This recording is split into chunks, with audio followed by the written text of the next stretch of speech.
നമ്മോടൊപ്പം രാഷ്ട്രീയ നിരീക്ഷകനായ റജി ലൂക്കോസ് കൂടി ചേരുകയാണ്. റജി ലൂക്കോസ്, UDFന്റെ ആകെ വിജയം അത് മുസ്ലിം ലീഗിൻ്റെ കൈകളിലാണ്.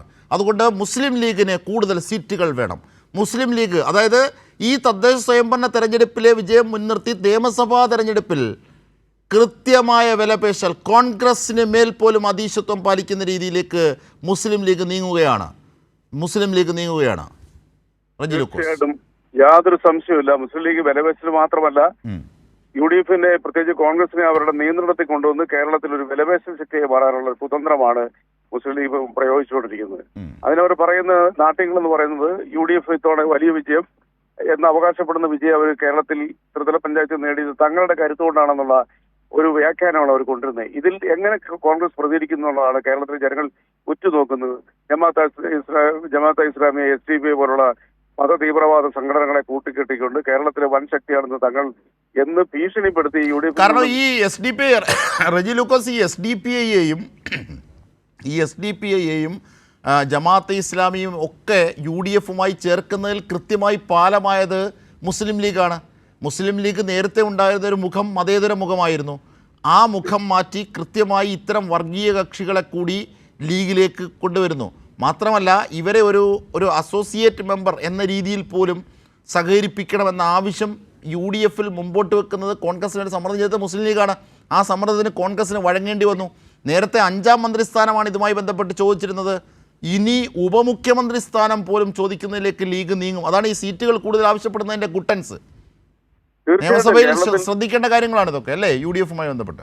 തീർച്ചയായിട്ടും. അതായത് കേരളത്തിൽ ഒരു വലിയ രീതിയിലുള്ള വർഗീയ ധ്രുവീകരണത്തിലൂടെ കേരളത്തിന്റെ എന്താ പറയുക മതേതര ഭാവത്തിനെ ഉടച്ചുകൊണ്ടാണെങ്കിലും തങ്ങൾക്കൊരു ഉപമുഖ്യമന്ത്രി പദം മാത്രമല്ല കൂടുതൽ MLA-മാരെ സൃഷ്ടിക്കാനുള്ള വെല്ലുവിളി അത് UDFിലേക്ക് അല്ലെങ്കിൽ കോൺഗ്രസിലേക്ക് ചെലുത്തുന്നതിന്റെ പ്രത്യക്ഷമായ ഇത് വളരെ അപകടകരമായ ഒരു രാഷ്ട്രീയമാണ്. തന്നെയുമല്ല, പിന്നെ നമ്മുടെ നിലമ്പൂർ ഉപതെരഞ്ഞെടുപ്പിൽ ജമാഅത്തെ ഇസ്ലാമിയെ ഞങ്ങളുടെ അവരിപ്പോ മതവാദികളല്ല, ഞങ്ങൾക്ക് അവരുമായിട്ടുള്ള മതപരമായിട്ടുള്ള പ്രശ്നങ്ങളൊക്കെ മാറ്റി അവർ അങ്ങനെ സതീശനെ കൊണ്ട് പറയിപ്പിച്ചു.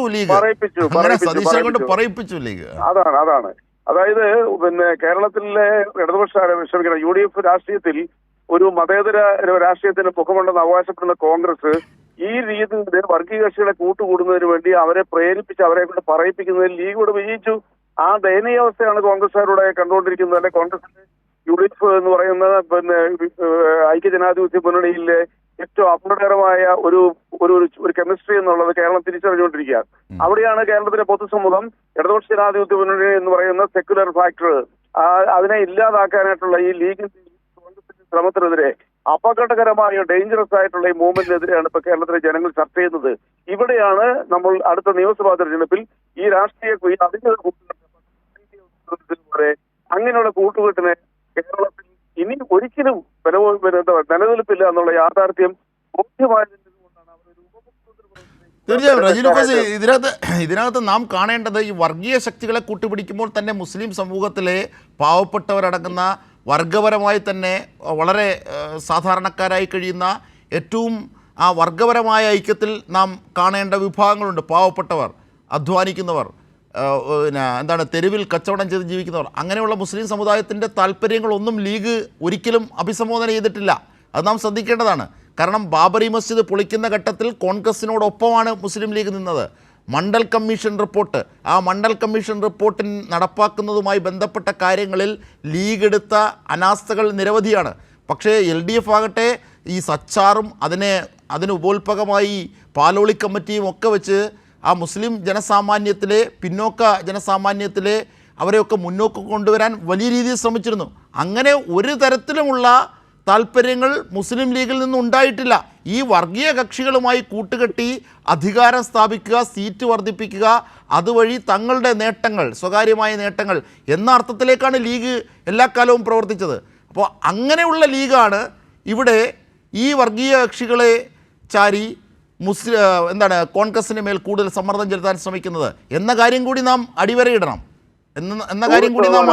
റജി ലൂക്കോസ്.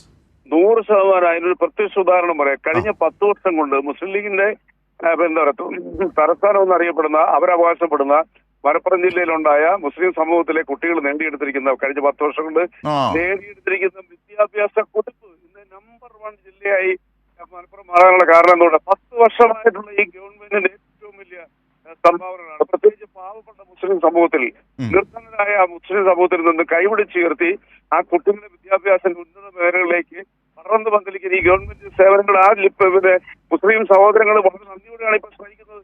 അതിന്റെ ഏറ്റവും ഒരു തെളിവല്ലേ ഇവര് അവകാശപ്പെടുന്ന ഈ വലിയ ഭൂരിപക്ഷം ഉണ്ടെന്ന് അവകാശപ്പെടുന്ന മലപ്പുറം ജില്ല എന്ന് പറയുന്ന ഒറ്റ ജില്ലയിൽ തന്നെ 10 ലക്ഷം വോട്ടാണ് വർദ്ധിപ്പിച്ചത് LDF. അത് ശരിയാണ്. അത് ഈ സർക്കാരിൻ്റെ ക്ഷേമ സംബന്ധിയായ പ്രവർത്തനങ്ങൾ ഏതർത്ഥത്തിലാണ് ആ സമൂഹത്തെ സഹായിച്ചത് എന്നാണ് കാണുന്നത്. പക്ഷെ ഇതൊന്നും ഒരിക്കലും ലീഗ് ചെയ്തിട്ടില്ല. ലീഗ് ചെയ്തിട്ടില്ലെന്ന് മാത്രം ലീഗിലെ വരേണ്യവർഗത്തിന്റെ വളർച്ചയ്ക്കും അവരുടെ വർഗ സ്വഭാവം അതിനെ അനുവദിക്കില്ല. അതാണ് സത്യാവസ്ഥ. നമ്മൾ എടുത്തു നോക്കുന്നത് സാധാ സ്ട്രാറ്റജിക്കായ സിറ്റുവേഷനിൽ നിന്ന് വരുന്ന ഏതെങ്കിലും ഒരു ലീഗിന്റെ അനുഭാവിയെ ഉന്നതങ്ങളിലേക്ക് കൈപിടിച്ചു കൊണ്ടുവന്ന് അവരെ ഒരു മെയിൻ സ്ട്രീമിലേക്ക് കൊണ്ടുവരുന്ന ലീഗ് പരാജയമാണ്. അവിടെയാണ് ഇടതുപക്ഷ എന്താ പറയാ രാഷ്ട്രീയ ഇടതുപക്ഷ സർക്കാരിന്റെയും ഇൻഫ്ലുവൻസ് താഴെ തട്ടിലൂടെയൊക്കെ